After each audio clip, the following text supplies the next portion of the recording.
ప్రతి అక్షరము ప్రతి పదము జాగ్రత్తగా వింటాం.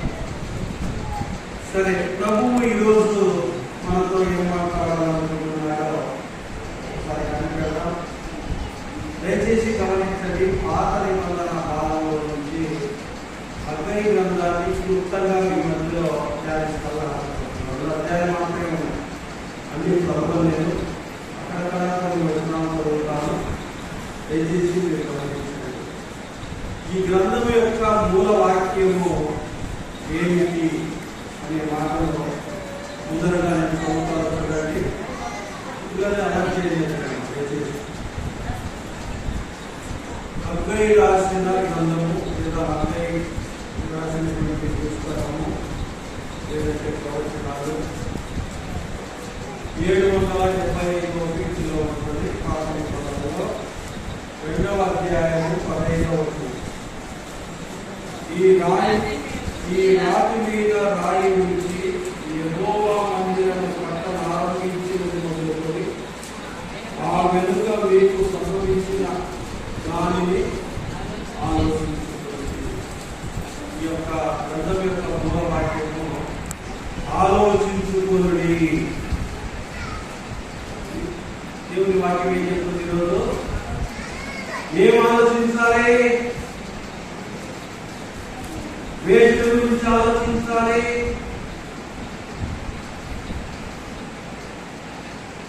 మీకు సంభవించిన వాటిని గురించి ఆలోచించాలి.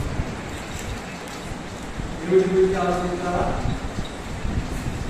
మీకు సంభవించినవి, మీ జీవితాల్లో ఏమి జరిగినవి, ఏమి జరుగుతున్నవి, ఏమి జరుగుతూ ఉంది.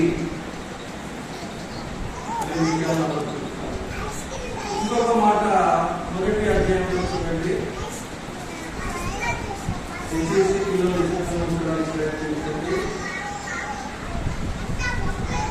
7వ వచనంలో 1వ అధ్యాయం 7వ వచనంలో సైన్యములకు అధిపతి యెహోవా సెలవిస్తున్నదేమనగా మీ ప్రవర్తనను గురించి ఆలోచించుకోండి. మీకు సంభవించిన వాటిని గురించి ఆలోచించుడి. మీ ప్రవర్తనను గురించి ఆలోచించండి. తరువాత మనం మొదటి వచ్చింది మొదటి అధ్యాయం.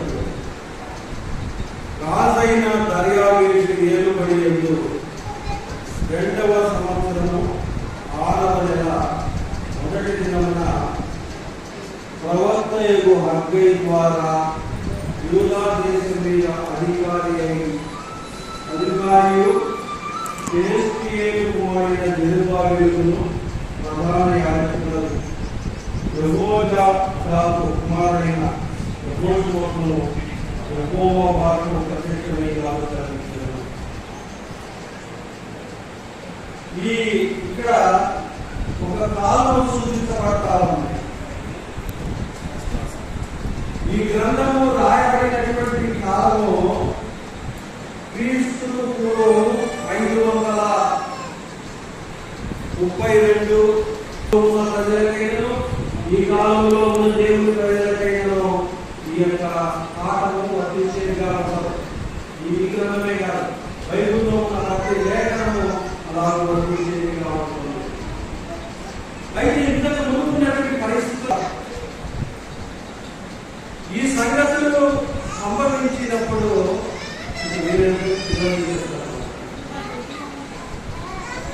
సంభవించినప్పటికీ యూదులు లేదా దేవుని ప్రజలైన వారు బబులోను యొక్క చెరలో నుంచి బయటకు వచ్చారు. ఎక్కడికి వచ్చారు? బబులోను దేశం యొక్క చెరలో నుంచి బయటికి వచ్చారు.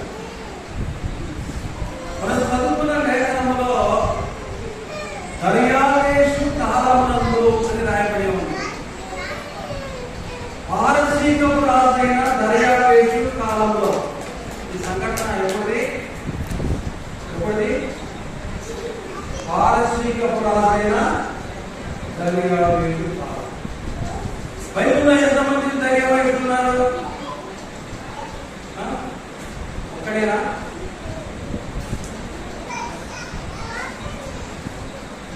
బైబిల్లో ఎంతమంది దర్యావేషులు ఉన్నారు?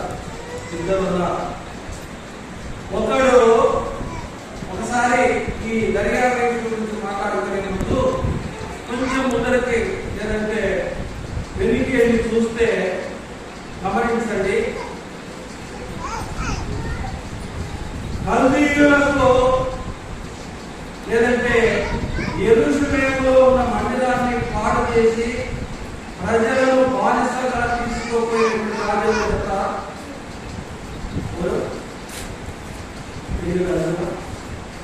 బబులోను దేశం యొక్క రాజు, పేరు పొందిన రాజు. మీ అందరికీ తెలుసా? నెబుకద్నెజరు కల్దీయుల దేశపు రాజు, లేదంటే కల్దీయుల జాతికి రాజు. కల్దీయుల జాతిలో వచ్చిన వాడు. చూడండి, కల్దీయులు అంటున్నాం. మనల్ని ఏమంటారు తెలుసా? మనల్ని భారతీయులు అంటారు. ఇంకా కొంచెం సులభంగా చెప్పాలంటే తెలుగు ప్రజలు అంటారు. కనుక బబులోను దేశంలో ఉండే జాతి కల్దీయుల జాతి. కల్దీయుల జాతిని నెబుకద్నెజరు పరిపాలించాడు. నెబుకద్నెజరు దేవుని ప్రజలను బానిసలుగా చెరుకొని మందిరాన్ని పాడు చేసి బబులోను దేశానికి తీసుకెళ్ళాడు. బబులోను దేశంలో 70 సంవత్సరాలు అక్కడ బానిసలుగా ఉన్నారు దేవుని ప్రజలు. 70 సంవత్సరాల తర్వాత బానిసత్వం నుంచి విడిపించబడినారు. ఈ 70 సంవత్సరాల కాలంలో నెబుకద్నెజరు తర్వాత నెబుకద్నెజరు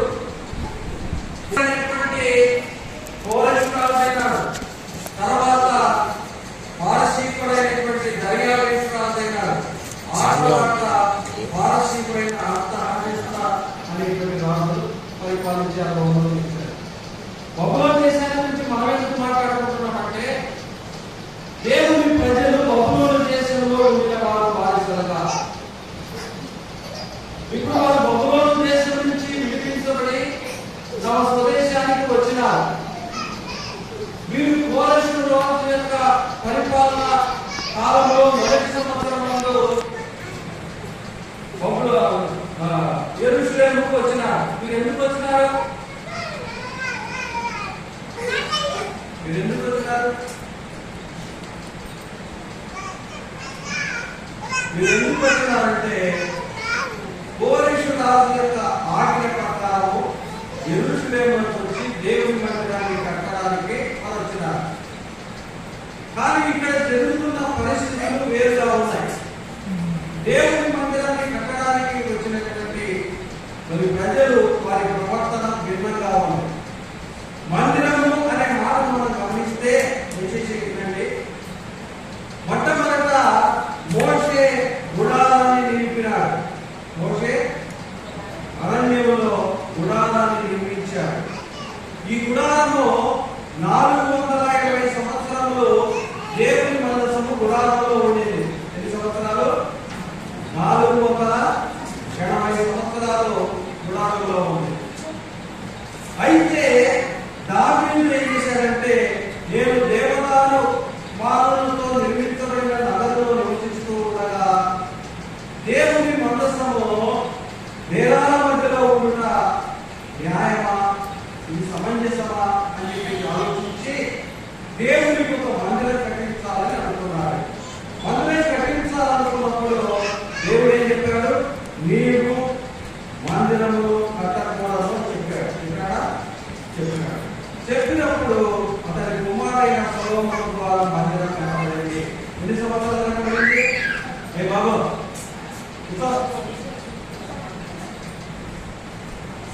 సొలొమోను ఎన్ని సంవత్సరాలు కట్టాడు మందిరం? ఎన్ని సంవత్సరాలు కట్టాడు? 7 సంవత్సరాలు. ఎన్ని సంవత్సరాలు?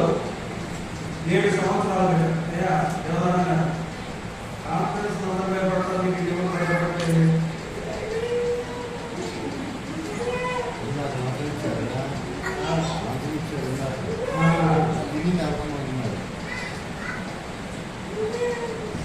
దయచేసి గమనించండి. ఇప్పుడు మరలా మందిరం కట్టబడతా ఉంది. మందిరమును కూలదోసింది ఎవరు? సొలొమోను కట్టిన మందిరాన్ని కూలదోసింది ఎవరు?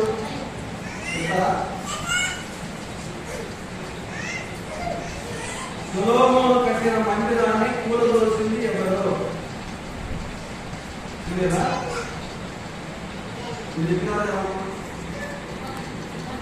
బబులోను రాసినటువంటి బబులోను రాజు కూలదోశారా? ఇంకెవరైనా ఆయన సపోర్ట్ చేశారా?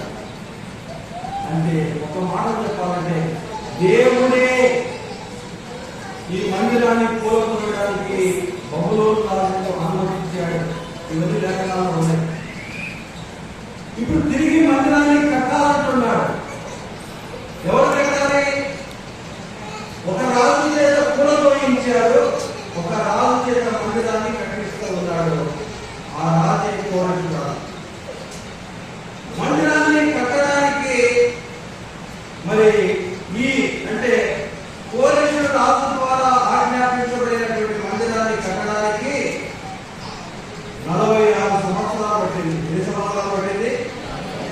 ఇది యోహాను సువార్త 1వ అధ్యాయం 7వ వచనంలో చూపిస్తాను. యోహాను సువార్త 1వ అధ్యాయం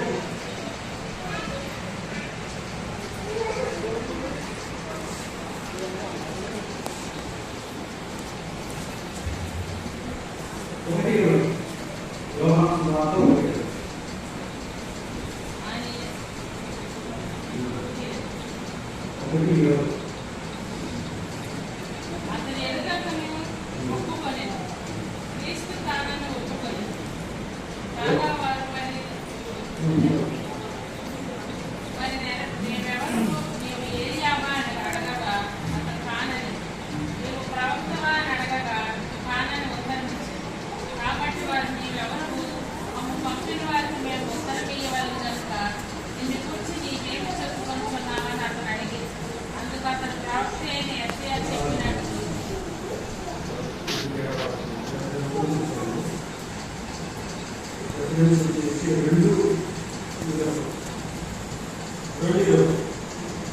ఈ దేవాలయం 46 సంవత్సరాలు కట్టారు.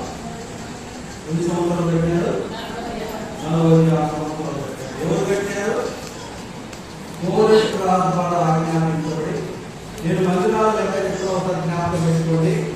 మోషే ద్వారా కట్టబడినటువంటి గుడారం ఒకటి, సొలొమోను ద్వారా నిర్మించబడినటువంటి మందిరం ఒకటి, కోరేషు అదేవిధంగా దర్యావేషు అర్థాన్ని పారసీకుల రాజుల కాలంలో కట్టబడిన మందిరము. ఇప్పుడు ఈ మందిరాన్ని గుర్తు చేసుకొని మాట్లాడుతున్నారు. అయితే ఇంతకంటే ముందుగానే మరి అంతియోకస్ అనేటువంటి సిరియా దేశ రాజు ఈ మందిరాన్ని కొంత నష్టం చేసి కొంత అపవిత్రపరిచాడు.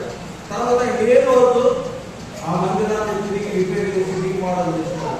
ఈ మందిరాన్ని గురించి యేసు ప్రభు మాట్లాడాడు. యేసు ప్రభు మాట్లాడుతూ ఈ మందిరం మీద రాయి మీద రాయి ఉండకుండా పడద్రోయబడని చెప్పిన మాట మత్తయి సువార్త 24వ అధ్యాయంలో 1వ వచనం చూస్తారా? చూస్తున్నారు కదా? అయితే ఇప్పుడు ఒక మాట మీరు గమనించాలి. ఈ మందిరము ఇప్పుడు లేదు. ఇప్పుడు మందిరం ఉందా యెరూషలేములో? కానీ దానిలో ఏం చెప్పినాడు? బలులు నైవేద్యములు నిలిపివేయబడును, ఏమైనా వస్తువు మందిరంలో ఉంచబడును. అంటే మందిరం లేదు కదా, అంత్య దినాల్లో జరుగుతుందని చెప్పాడు. అంటే దీని అర్థం ఏంటంటే మందిరము మళ్ళీ కట్టబడవలసి ఉంది. యేసు ప్రభువు రాకడలో మందిరము కట్టబడవలసి ఉంది. ఇంకా మందిరము కట్టడానికి గురించి ఇప్పుడు నేను ఎందుకు ఇంతవరకు ఎంత కఠినాలనే పదాన్ని తీసుకొచ్చా అంటే, సొలొమోను 7 సంవత్సరాలు కడితే ఎజ్రా నెహెమ్యా అనేవాళ్ళు 46 సంవత్సరాలు కడితే ఇప్పుడు కట్టబడే మందిరము 3 రోజుల్లో కట్టబడుతున్నారు. ఎన్ని రోజుల్లో? 3 రోజుల్లో కట్టబడుతుందని మరి అంచనాలు వేస్తూ ఉన్నారు. సరే, ఈ మందిరాల గురించి చూస్తున్నాడు. సరే, ఈ విషయం వింటుండగా దేవుని ప్రజలు మందిరాన్ని కట్టడానికి బబులోను ప్రదేశం నుంచి బయలుదేరి సొంత ఊళ్ళకు సొంత పట్టణాలకు దాదాపుగా 50,000 మంది బయలుదేరి వచ్చినారు. బయలుదేరి వచ్చిన వారు ఏం చేస్తున్నారు? మందిరాన్ని కడుతున్నారా? బబులోను దేశం నుంచి విడిపించబడినారు, దేవుని పనిని చేయడానికి ముందుకు వచ్చారు. మరి దేవుని పనిని చేస్తున్నారా? ప్రవక్త అయిన హగ్గై ఏం చెప్తున్నారంటే, మీ ప్రవర్తన గురించి ఆలోచించండి ఏమంటున్నాడు? మీ ప్రవర్తన చూడండి, వాళ్ళ ప్రవర్తన ఎలా ఉంది అనే మాట చూడండి. ఎలా ఉందంటే 9వ వచనం వస్తుందండి. 1వ అధ్యాయం 9వ వచనం హగ్గై గ్రంథంలో 9వ వచనంలో ఏముందంటే 1, 2, 3, 4వ లైన్లో నా మందిరము పాడై ఉండగా మీరందరూ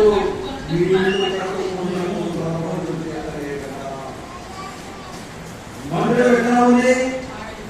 పాడైపోయింది, శిథిలావస్థలో ఉన్నది.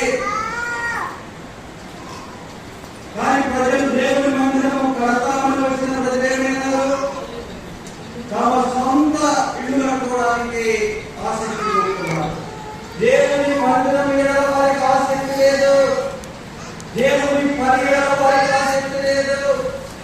దేవుని మందిరం కడతామని వచ్చారు కానీ దేవుని మందిరం కట్టకుండా సొంత ఇల్లు కట్టుకుంటూ ఉన్నారు.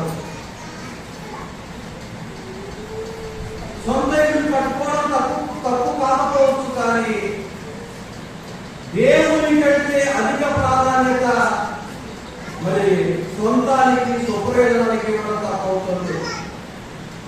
అయితే ఇప్పుడు మనందరికీ ఒక ప్రశ్న, మన ఇల్లు ఎలా ఉన్నాయి? దేవుని మందిరం ఎలా ఉంది? మన ఇంట్లో ఉంటాయా? మన ఇంట్లో కూర్చుంటారా? కూర్చు కనిపిస్తుందా? కనిపిస్తుందా? మన ఇంట్లో అశుభ్రం కనిపిస్తుందా? కనిపిస్తుందా? కనిపిస్తుందా?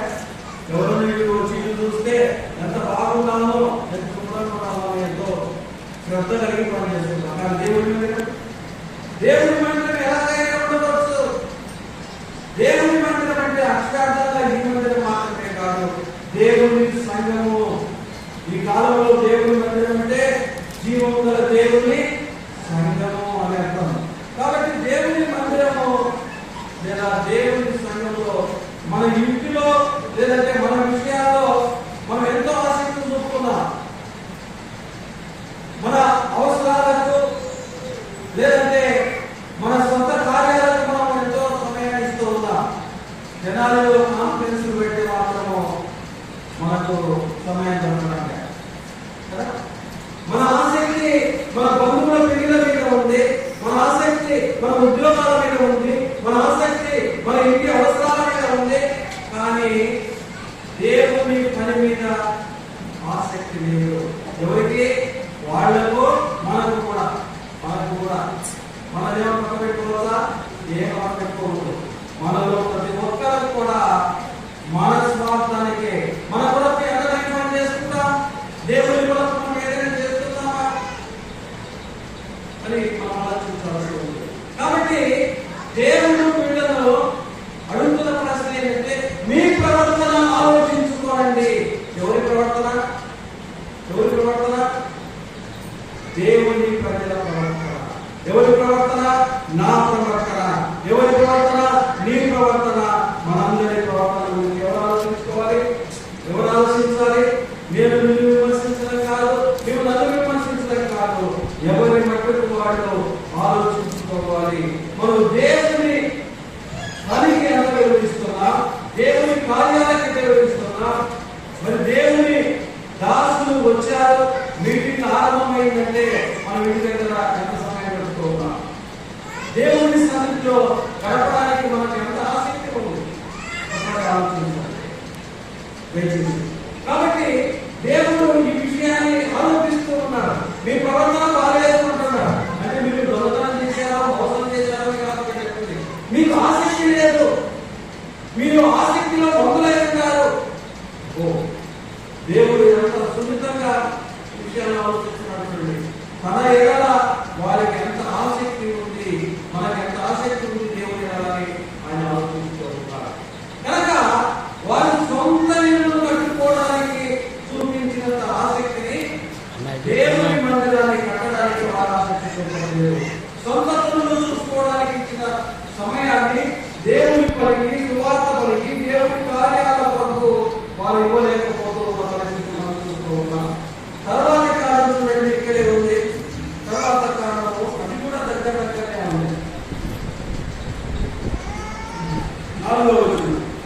ఈ మందిరము పాడైండగా మీరు స్వరం వేసిన ఇందులో నివసించుటకు ఈ సమయమా? దేవుని మందిరము పాడై ఉండగా సొంత పనులకు సమయాన్ని ఇస్తున్నారు. దేవుని పని ఆసక్తి కలిగి ఏంటంటే మీ దేవుని మందిరము పాడై ఉండగా మీరు సరంబి వేసిన ఇళ్లలో నివసిస్తున్నారు. ఇల్లు కట్టుకోవాలనుకున్నారు, ఇల్లు కట్టుకున్నారు. సరంబి వేసిన ఇళ్లలో నివసిస్తున్నారు. అంటే ఇల్లు కట్టడం పూర్తయిపోయింది. సరంబి వేసిన ఇల్లు అంటే ఇప్పుడు అనుకున్నాం డూప్లెక్స్ హౌసెస్. ఇలాంటి ఇళ్లలో అంటే మీరు సుఖవంతమైన విలాసవంతమైన జీవితాన్ని జీవిస్తున్నారు. దేవుని మందిరం మీద, దేవుని పని మీద మీ ఆసక్తి ఎంత? దావీదు నాడు దేవుని మందిరం మీద నాకున్న మక్కువ చేత దేవుని మందిరం మీద దేవుని దావీదుకు మక్కువ ఉంది. దేవుని నియమాలను ప్రశ్నిస్తున్నాడు. మీ ఆసక్తి ఎంత? వీటిలో విలాసవంతమైన సుఖవంతమైన జీవితం జీవిస్తున్నారు కానీ మందిరాన్ని గురించి కానీ దేవుని కార్యాల గురించి మీరు ఆలోచించట్లేదు. మీరు ఇల్లు కట్టుకుంటున్నారనుకుంటే ఇల్లు కట్టుకున్న తర్వాత కూడా మీరు ఇళ్లలో సుఖవంతమైనటువంటి విలాసవంతమైన జీవితాన్ని జీవిస్తున్నారు కానీ దేవుని కార్యాల గురించి ఆలోచించట్లేదు. ఏం చెప్పండి? ఆనాడు ఉన్నటువంటి ఇశ్రాయేలు ప్రజలకు, ఈడున్నటువంటి దేవుని ప్రజలమైన మనకు దేవుని వాక్యం చెప్తున్నారు. ఏమంటున్నాడు? మీరు స్వరం వేసిన ఇళ్లలో నివసించిన న్యాయమా? మీ ప్రవర్తనను ఆలోచించుకోండి. మన ప్రవర్తనను మన ప్రవర్తనను ఆలోచించుకోవాలి. మూడో మాట ఏంటంటే మూడో మాట 2వ వచనం, సమయం ఇంకనూ రాలేదు, యెహోవా మందిరమును కట్టించుటకు సమయం ఇంకనూ రాలేదని ఎదురు చూస్తున్నారు. ఏమని చెప్తున్నారు? మందిరము కట్టడానికి సమయం ఇంకనూ రాలేదు. సమయం రాలేదా? ఒక నిమిషం ఆలోచించండి. ప్రజలు ఏం చెప్తున్నారంటే మందిరం కట్టడానికి సమయం ఇంకా రాలేదు. ఎందుకు చెప్తున్నారు వీళ్ళు? ఇది నిజమైన సరైన ఆచరణ లేదంటే ఇది ఒక కుంటి సాకు లేదంటే తప్పించుకునే కార్యక్రమం అంటే ఇది కుంటి సాగే చెప్పాలి. ఎందుకంటే మీరు కర్ణాటక రాష్ట్రంలో దాని 2వ అధ్యాయంలో మాజీయులైన తండ్రి దైవావేశు రాష్ట్ర పరిపాలన కాలంలోనే ప్రవర్తనైనటువంటి దానియేలు లేఖనాలను పరిశీలించి 70 సంవత్సరాలు పూర్తి కావాల్సిందని దేవుని ప్రజలని అలర్ట్ చేసిన చరిత్రను వీళ్ళేమంటున్నారు? దానియేలు ప్రవర్తన సమయం వచ్చింది అంటే వీళ్ళేమంటున్నారు? సమయం ఇంకా రాలేదు అంటున్నారు. కోరేషు రాజును ప్రేరేపించి వీళ్ళు వెళ్ళి మందిరానికి పునాదులు వేయండి అంటే వీళ్ళు ఇంకా దేవుడికి సమయం ఇంకా రాలేదు అంటున్నారు. ఇదేలా చూడండి. దయచేసి ఎజ్రా గ్రంథంలో ఏంటండి? ఎజ్రా గ్రంథంలో ఏంటండి? 3వ అధ్యాయంలో చదువుకున్నాం. ఎజ్రా గ్రంథము 3వ అధ్యాయం.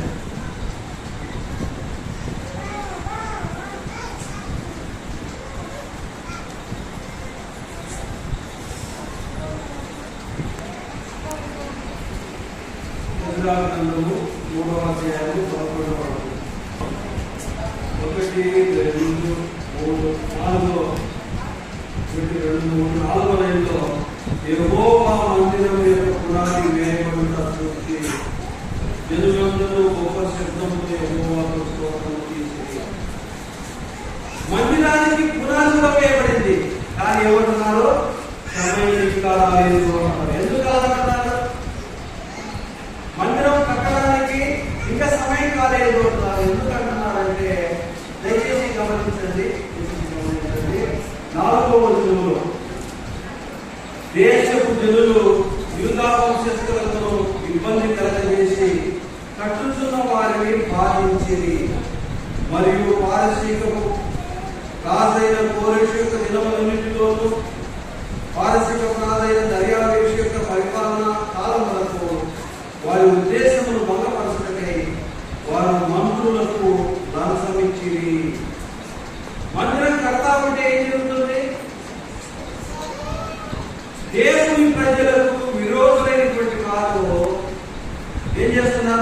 వారిని బాధపరిచిరి. 4వ వచనంలో మందిరం కట్టకుండా ఆటంకాలు పరుస్తున్నారు, మందిరం కడుతూ ఉంటే వారిని ఇబ్బందులు చేస్తూ ఉన్నారు. 5వ వచనంలో మందిరం కట్టబడకూడదని లంచాలు ఇస్తూ ఉన్నారు. దేవుని ప్రజలైన ఇశ్రాయేలీయులు అప్పటికే అణగారిన స్థితిలో ఉన్నారు, స్థితిలో ఉన్నారు, బలహీనమైన స్థితిలో ఉన్నారు. ఇలాంటప్పుడు ఈ వచ్చే ఎదిరింపులను కట్టుకోలేక, ఈ సడుగులను లేదంటే ఇప్పుడు వీరికి ఎదురయ్యేటువంటి ఎదిరింపులను లేదంటే సమస్యలు ఎదుర్కోలేక సరే మందిరాన్ని ఆపేశారు. మందిరాన్ని ఆపేసి ఏమంటున్నారంటే మందిరాన్ని ఆపేశారు మాట్లాడుతున్నాం.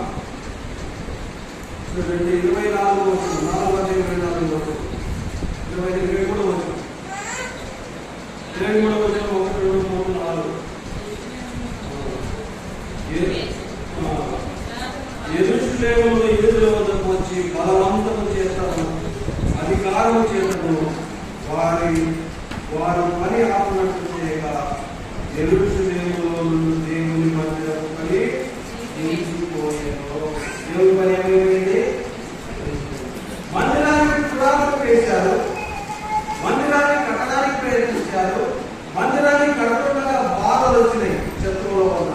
అంతేకాదు మందిరం కట్టకుండా శత్రువు బలంగా పనిచేస్తున్నాడు. ఈ యొక్క సమస్యలను ఎదుర్కోలేక ఏం చేశారంటే అరే ఇంకా టైం కాలేదు కదా, దేవుడు చెప్పిన సమయం అయితే మరి ఆటంకాలు ఎందుకు వస్తాయి, ఈ సమస్యలు ఎందుకు వస్తాయి? ఒకసారి యోహాను ఏమన్నాడంటే దేవుని పని అంటే అది పూల బాట కాదు, అది ముండ బాట. దేవుని పని అంటే ఏంటి? పూల బాటనా ముండ బాట? పూల బాటనా ముండ బాట? అది ముండ్ల బాట. ప్రతి ముళ్ళును ప్రతి ఆటంకమును తొలగించుకొని ముందుకెళ్లాల్సిందే కానీ పరిస్థితులన్నీ మనకు అనుకూలమైన సేవ చేస్తానంటే అది సేవ చేయలేమన్నా.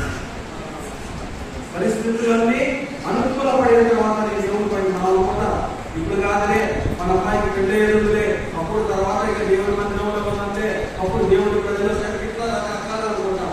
ఇక జీవితకాలం అనేది అయిపోతుంది కానీ ఎప్పుడు కూడా ఏమి చేయలేకపోయినా మన జీవితకాలం ముగిసిపోతుందనే.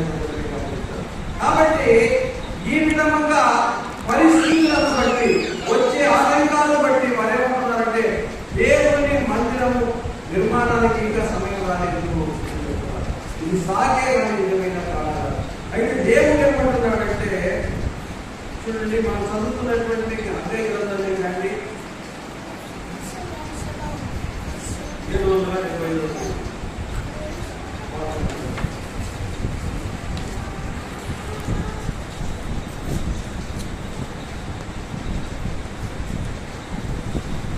అదే గ్రంథంలో మొదట చదువుతున్న లేఖన భాగం ఏంటంటే యెహోవా మందిరం 15 యెహోవా మందిరము కట్టలారంభించడం మొదలుకొని ఆ వెనుక మీకు సంభవించిన దాన్ని ఆలోచించుకోండి. మీరేమనుకున్నారు? పరిస్థితులకు భయపడి దేవుని మందిరాన్ని ఆపేశారు. మీరు స్వప్రయోజనాలతో దేవుని పని చేయకుండా మీ సొంత ఇల్లు కట్టుకుంటున్నారు. మీరు ఇల్లు కట్టుకున్న తర్వాత కూడా విలాసవంతంగా జీవిస్తున్నారే కానీ నా మందిరం ఎక్కడ మీరు శ్రద్ధ కలిగి లేరు. కాబట్టి మీకే సంభవించిందంటే దయచేసి గమనించండి. ఏ సంభవించిన మాటలో 1వ అధ్యాయం రండి 6వ వచనం. మీరు విస్తారముగా విత్తినను కొంచెమే పండెను. ఏమంటాడు?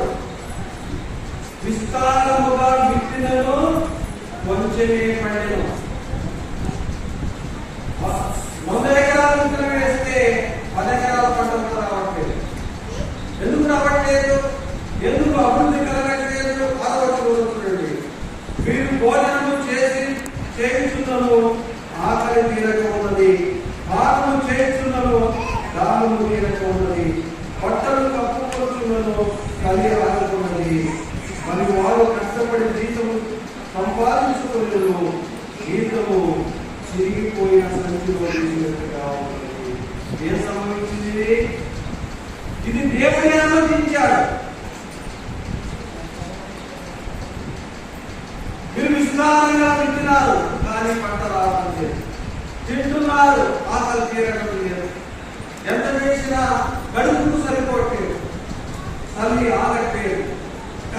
జీతం సంపాదిస్తున్నారు.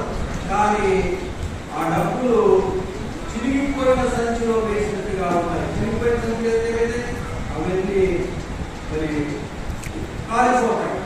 అంటే వ్యర్థమైన ఖర్చులు వచ్చేసి, ఎందుకంటే దేవుని ఆశీర్వాదం వాళ్ళకి లేదు, వారి దేవుని సంతోషం వారి మీద లేదు. ఎందుకంటే వారి ప్రవర్తన గురించి ఆలోచిస్తే దేవుని వారు ఆసక్తిగా లేరు. దేవుని వారు ఆసక్తిగా ఉన్నట్లయితే, దేవుడు వారి సంతోషించినట్లయితే, వారు కూడా వారి కుటుంబాలు లేదంటే వారి యొక్క మరి కుటుంబాలు వారి జీవితాలు ఆశీర్వాదకరంగా ఉండేవి. కాబట్టి దేవుడు వారికి క్లిష్టమైన పరిస్థితులను అందించాడు. వారు ఎంత పంట వేసినా మరి తినడానికి కష్టపడినట్టుగా ఉన్న పరిస్థితి, నీళ్లు తాగిన ప్రకృతి తీరట్లేదు, ఆకలి తీరట్లేదు, ఎంత సంపాదించినా రోగాల పేరు మీదనో సమస్యల పేరు మీదనో వ్యర్థంగా అనవసరమైన ఖర్చు చేత అయిపోతుంది తప్ప మరి ఎంత డబ్బు వచ్చినా కూడా చేతిలో మిగలకుండా అయిపోతుంది. మరి ఆలోచిస్తున్నారా ఈ ప్రజలు? దేవుని వాక్యం ఏం చెప్తుందంటే, 2వ అధ్యాయంలో చూడండి, 2వ అధ్యాయంలో 17వ వచనంలో, తెగులుతోనూ కాటలతోనూ పడగళ్లతోనూ మీ కష్టాన్ని నేను నాశనం చేసి ఉన్నాను. ఎవరు చేసినారు పని? ఎవరు చేసినారు? దేవుడే చేశాడు. ఎందుకు చేశాడు? వారి యొక్క ప్రవర్తన, దేవుని వారికి ఆసక్తి లేదు, దేవుని కార్యాలయాల వారికి ఆసక్తి లేదు. దేవుడు వారి చేతి పనులకు క్షేమాంతరం చేశాడు. కాబట్టి మీకు తెగులతో కాటకతో వడగండతో మీ కష్టాలతో నేను నాశనం చేస్తున్నాను.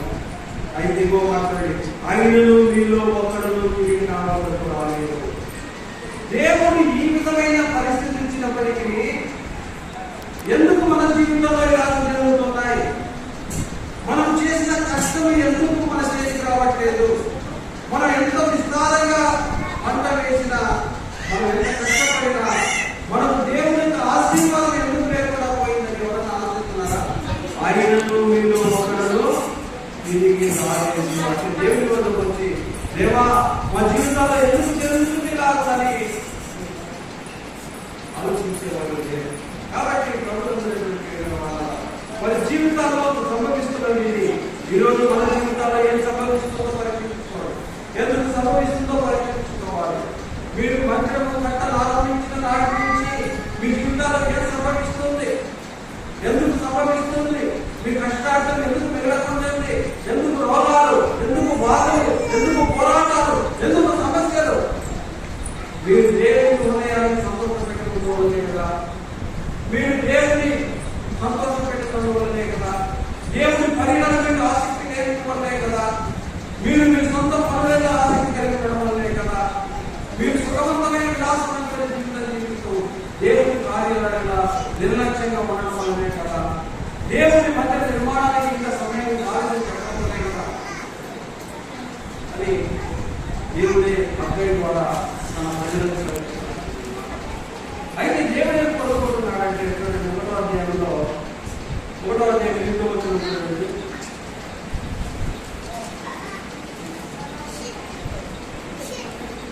పర్వతములకి మానవులు తీసుకొని వచ్చి మీరు ఈ మందిరము కట్టించినే కదా, దాని నేను సంతోషించి నన్ను గణపరుచుకుందని ఉపవాసం చేస్తున్నాడు.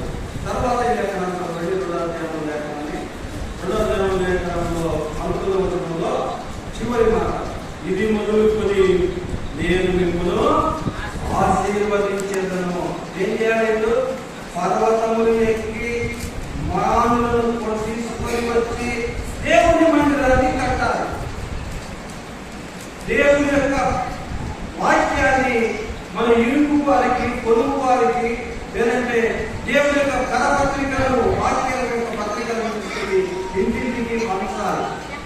అంటే మనం ఏదో ఇది దేవుని యొక్క దేవుని సేవకులైనటువంటి దేవుని యొక్క పని, ఇది మనకు సంబంధం లేదని చెప్పడానికి కాదు. మీరందరూ కూడా పని చేయాలని ఇక్కడ దేవుని వాక్యం చెప్పుకోవచ్చు. ముఖ్య భాగాన్ని దేవుని సేవకులు చూస్తున్నాడు. ప్రధానమైనటువంటి కార్యాలను దేవుని సేవకులు ఉండడు కానీ దేవుని పనిలో విశ్వాసందరూ పాల్గొనాలి ఉండాలి. ఇది నాకు సంబంధం లేదు, ఇది నాకు గొడవ లేదు అనే కారణాలు ఇవన్నీ సాగులే, ఇవన్నీ కృతి సాగులే. కాబట్టి మనం గమనించే విషయం ఏంటంటే, మనం ఆశీర్వదించబడాలి అంటే, మన కష్టాంతం ఆశీర్వదించబడాలి అంటే, మనం వేసిన పంటకు తగిన ఫలాలు 60, 30, 60, ఫలితాన్ని మనం చూడాలి అంటే దేవుని హృదయం సంతోషపడాలి.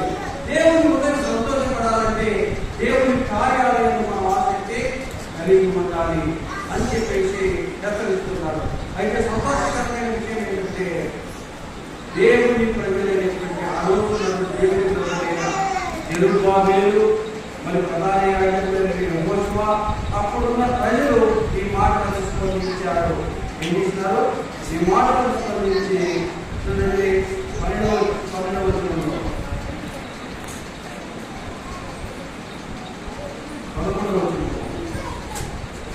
11వ వచనంలో చివరిలో అక్కడిని పంపించి తెలియజేసిన వార్తని యెహోవాను భయభక్తులు విన్నతనాలు ఏం చేసినారు? అక్కడే చెప్పిన ఏం చేసినారు? వారి జీవితాలు మార్చుకున్నారు. వారి హృదయాలను దేవుడు ప్రేరేపించాడు.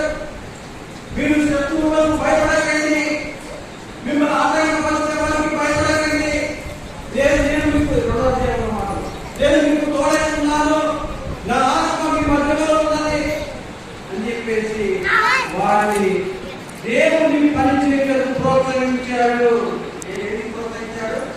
దేవుని పని చేయడానికి ప్రోత్సహించాడు. మరి దేవుని పని చేస్తే జరగాలి. దయచేసి గమనించండి, దేవుడు వారికి మందిరం నిర్మాణం చేసినప్పుడు వారికి కావలసిన అవసరం పెట్టడానికి రాజులను ప్రేరేపించారు. ఇప్పుడు చూపిస్తాం మేము చదువుకుంటున్నాం. దశరాగ్రంథంలో ఏంటంటే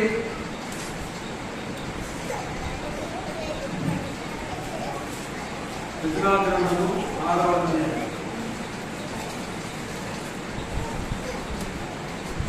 6వ వచనం.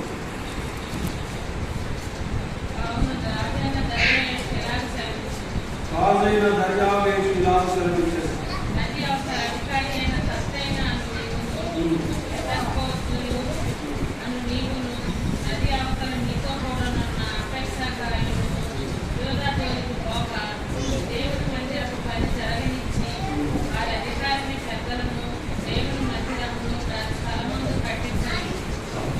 చెప్తుందండి, దేవుని ప్రజలు దేవుని పనికి పూనుకున్నారు.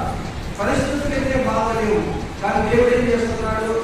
రాజులను వాడుకుంటూ ఉన్నాడు, అధికారులను వాడుకుంటూ ఉన్నాడు. రాజులను వాడుకొని మీరు దేవుని పని జరగనియండి, దేవుని పనికి ఆధారపరచాలండి అని చెప్తూ ఉన్నాడు. అంతేకాదు దేవుని మాటకు ఖండించినట్టుగా ఈదుల యొక్క ప్రజలకు మీరు చేయవలసిన సహాయం గురించి మేము నిర్ణయించలేదు కనుక రాజు యొక్క సొమ్ములో నుండి అనగా నది అవతల నుండి వచ్చిన పనుల నుంచి వారు చేయి పనుల నిమిత్తము పరువు ఏమాత్రం చేయక వారి ప్రయాసం వారి ప్రేమకు కావలసిన దానికి ఇవ్వలేదు. రాజు నది అవతల వచ్చేటువంటి పనులను తీసి దేవుని కలిగించేది రాజులను ప్రేరేపిస్తున్నాడు దేవుడు అని కింది వచనాల్లో ఏమాత్రం తడవ చేయకుండా మందిర పనికి ఏమాత్రం ప్రభావం లేకుండా వారు దేవుని విస్తరించేయని చెప్పేసి దహనబలులు అర్పించే గొడవలే కానీ గొర్రె పిల్లలే కానీ గోధుమలే కానీ ఉప్పే కానీ ద్రాక్షారసమే కానీ నూనె కానీ ఎరుసలేమున్న యాజకులు ఆకాశమండలి దేవునికి సువాసనైన అర్పణలు అర్పించి రాజులు అతని కుమారులు జీవించినట్టు ప్రార్థన చేయగలుగుతాయి. వారు చెప్పిన దానిని బట్టి ప్రతి దినము తప్పకుండా వారికి కావాల్సినంత ఇవ్వలేము, కావాల్సినంత తక్షణమే ఇవ్వాలి. ఎవరిని ప్రేరేపిస్తున్నాడు? దేవుని పని. దేవుని ప్రజలు పని చేయడానికి ముందుకు వస్తే వారి అవసరాలు తీర్చడానికి దేవుడు ఎవరిని వాడుకుంటున్నాడు? అన్యులను వాడుకుంటూ ఉన్నాడు. కాబట్టి ఈ యెషయా గ్రంథంలో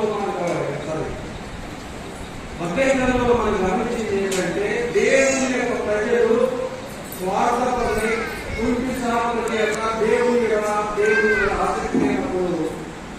సరి అయిన ప్రవర్తన ఉపయోగించి వారికి సంబంధించినటువంటి మరి పరిస్థితులు వారి కష్టాలతో వ్యర్థంగా మరి దీనికి కారణము దేవుని మరి శ్రద్ధ లేకపోవడమే, దేవుని సంతోషించుకోలేకపోవడమే చెప్పిన దాన్ని బట్టి వారందరూ మనసు మార్చుకుని దేవుని పై ముందుకెళ్ళారు. అందుకోసం చివరికి ఏం మాట్లాడంటే ఇది మొదలుకొని యెహోవా మిమ్మల్ని ఆశీర్వదిస్తున్నాము. ఆశీర్వాదం ఈ మాటలు చాలా సంతోషపడుతున్నారు. యెహోవా మిమ్మల్ని ఆశీర్వదించమంటే భలే సంతోషపడతారు. సరిపోదు, దాని వెనక ఈ సవాళ్ళు నిలబడాలి. మన ప్రవర్తన ఎలా ఉంది, మనకి ఏం సంబంధించింది, మన ప్రవర్తన మన సరిదిద్దబడిందా?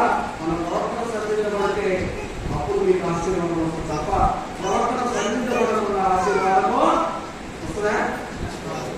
కాబట్టి దేవుని పని దేవుని మందిరం మనకి ఎలాంటి ఆసక్తి ఉందో ఆసక్తిని బట్టి మీరు వర్ధిల్లుతారు, మీ జీవితాలు వర్ధిల్లుతారు. మీకు ఆసక్తి లేకపోతే దేవుని సంతోషపడకపోతే మీ కష్టం అంతా తిరిగిపోయిన తల్లిలో మీకు అనేది ఈ యొక్క గ్రంథం యొక్క సారాంశం. కాబట్టి ఈ విషయాన్ని విని ఇక్కడ వదిలేసిపోయి మన అవసరం మన కాదు, మనకేనా కాదు కదా, మనకే ఈ విషయాన్ని